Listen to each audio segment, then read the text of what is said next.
The most famous of all Mesopotamian lore is the oldest epic poem ever written.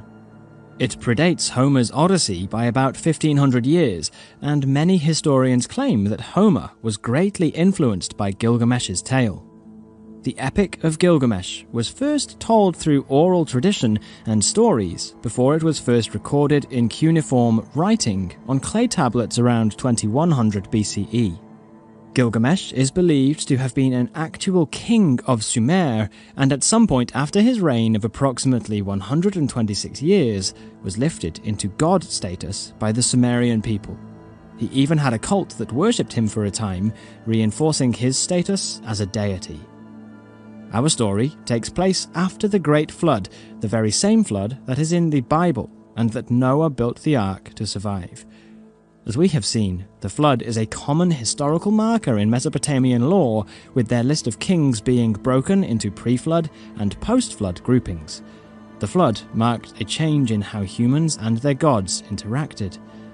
Pre-flood, there was much more mixing between man and the gods took a more active role in the lives of men. Gilgamesh comes to power a couple of hundred years after the Great Flood, but the flood and the gods feature prominently in his story. The following version of the epic primarily comes from the standard Akkadian version. Following the epic, some of the main differences between the Babylonian version and the standard version are highlighted. There are also some Sumerian poems that parallel and augment the epic included. The Epic of Gilgamesh was actually written in retrospect of Gilgamesh's life after he entered into the twilight of his life. It was supposedly written by Gilgamesh himself as a kind of memoir. It commences with a recitation about Gilgamesh's many accomplishments throughout his life. Born of the goddess Ninsun and the third king of Uruk, Lugalbanda, Gilgamesh was 2/3 god and 1/3 human. The math does not really work out, but the goddess apparently created him through divine magic, so traditional math may not apply. With his demigod status, Gilgamesh was far above the average man, in every way, according to the poem. A mountain of a man, he was taller and broader than any other man, and his strength was legendary. He had travelled the known world, and had recovered the knowledge that had been lost in the flood.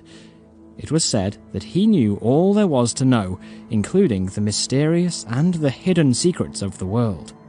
As a warrior, he was unparalleled, equally able to lead the vanguard or protect the rear flank.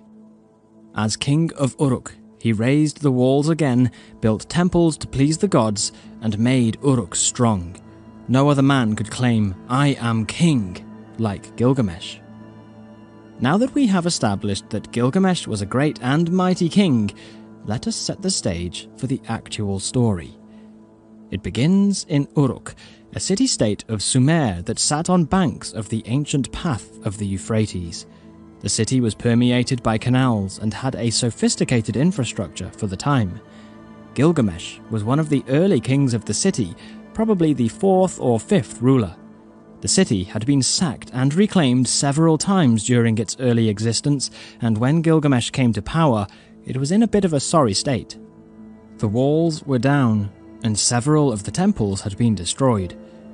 Unfortunately, Gilgamesh as a young man was not a good king, or even a good man. He fought with his warriors for the simple pleasure of beating them. It was said that no maid in his kingdom went to her bridegroom without Gilgamesh first taking his pleasure with her. In short, Gilgamesh was a tyrant. The people of the city cried out to the gods to make their king stop his brutal, heavy-handed ways. They called Gilgamesh